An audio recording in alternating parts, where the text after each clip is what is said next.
Oh, hi. You've caught me at just the right moment. Now, I've just set off on a walk from Penistone on the Trans-Pennine Trail, and I've been through Thurleston, the little old village that grew up around the River Don in the Industrial Revolution, and now I'm on my way towards Denby Dale. Why am I doing this? Well, because I want you to come along on a little adventure with me on something called the Penistone Trail. Now, the Penistone Trail runs from viaduct to viaduct, so from Penistone railway station to Denby Dale railway station. It's 5.5 miles long, and it's nice and undulating. If you get the right weather, you have stunning views all around you. And if you get this kind of weather, well, it's equally stunning. It's atmospheric, and it's proper classic Yorkshire weather, and I love it. I don't mind this at all. Now, come along with me as I take you through a little bit of the history of a couple of the places along the trail, and we're going to pick up the videoing from this section, at the top section of the Penistone Trail, close to Birchworth. So come along with me.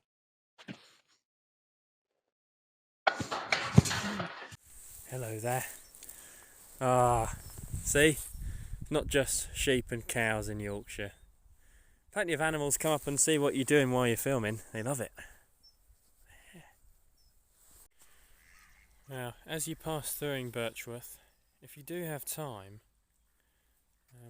it's worth a little detour to Birchworth Reservoir. It's a great place for a picnic if you're on a nice sunny day, a day that's quite a bit warmer than today perhaps.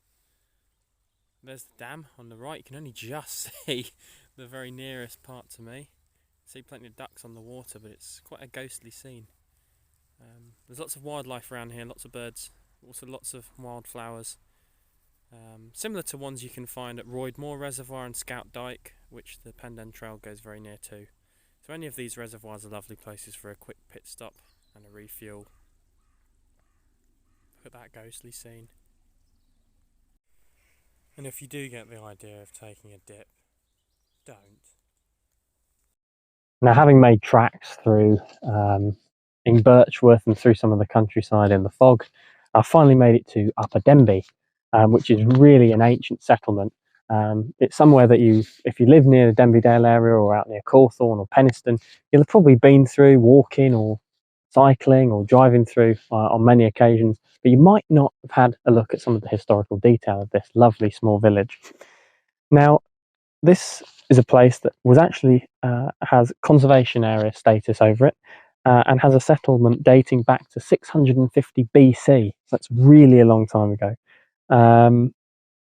Now, the settlement as it is, as Upper Denby, dates back to at least 862 AD, the year that the Danish conquered York, the city of York, and in fact inhabited the majority of the north of England. So, of course, there were the Anglo-Saxons around that sort of time, but it was in fact the Danes who dominated Yorkshire, as is seen by many of the place names around here, including Upper Denby. Now, the name actually comes from the Danish or farmstead of the Danes, who of course named it. And when the Normans took over in the mid to late 11th century, it was Ilbert de Lacy who owned the village. He was actually Yorkshire's Norman overlord. He owned everything in Yorkshire, from every farm, every house, and every patch of land that you can see around here today. So Upper Denby is really a fantastic village. There's so much more history to dig into, but for now, we're going to move on to our next place. So we've made it. This is Denby Dale. Made it all the way here, despite the fog and the cold. Not too much wind, as I said before. I was going to do this shot just up the hill so you could get a nice shot of the valley with the village below. But due to the fog, I've decided to change shot and go for something like this. We've got this pretty spectacular viaduct behind us. Now, we've had a good walk. We've had a little trip past Roydmore Reservoir along the way, through some lovely countryside, through Birchworth, and then all the way on to Upper Denby, where I told you a little bit about there and its local history. And now I'm going to tell you a little bit about Denby Dale. Denby Dale. Now, if you'd said that to someone in the early 19th century, they wouldn't have known what you're on about. because Denby Dale didn't exist. The name instead was Denby Dykeside. Of course, the River Dearne does flow through the bottom of the valley, so that makes perfect sense.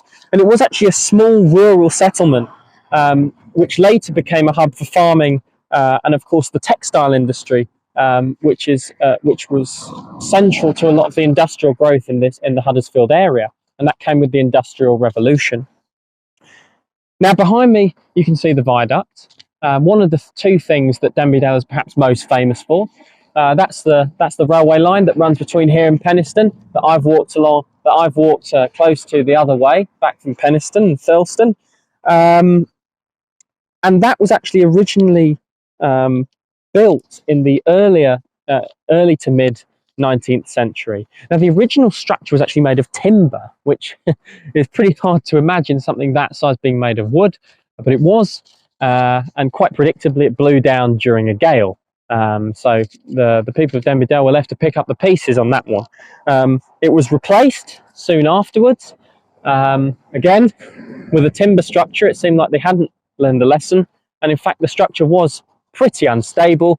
It was said anecdotally that a lot of the trains would go across the viaduct, and a lot of sparks would fly off. In fact, to the point that fire buckets were hanging off the side of the viaduct and would have to be refilled every day and emptied every day because there were that many massive sparks coming off the trains. And then finally, the Grade 2 listed viaduct, which we see behind us, was first constructed in 1880 by George William Naylor, an engineer, and that's what you see today. It's a pretty iconic image of Denby Dale itself, and it's pretty similar to the viaduct that you see in Penistone as well. Again, I would have got a shot of that for you, but it really was very, very foggy indeed. The other perhaps famous symbol of Denby Dale is the Denby Dale pie. Now, the pie hall is just down the road, and it's a pretty interesting place if you'd like to give it a visit. The village of Denby Dale has made several pies, huge things, that have been made for very special national occasions. For example, the first one was made to celebrate the return to sanity of King George III in 1788. And there are many other pies that have been made since then, the last one being made in 2000. Those include, for example, the Victory Pie of 1815 to commemorate the end of the Napoleonic War, and the repeal of the Corn Laws Pie in 1846. And in 1988, a pretty significant pie that was made was the Bicentenary Pie, 200 years after the first one made in 1788. Now, the Bicentenary Pie, here's a bit of trivia for you, at the time was listed in the Guinness Book of World Records as the world's largest meat and potato pie. Now, there's plenty to get your teeth into, but it does make you wonder how on earth they managed to get so many kilograms of meat and potatoes and pastry made kind of coherently as a team, and so that bits were cooked evenly. I don't know, it's just a crazy thought that those pies were made, fairly regularly throughout that 200-year period as well.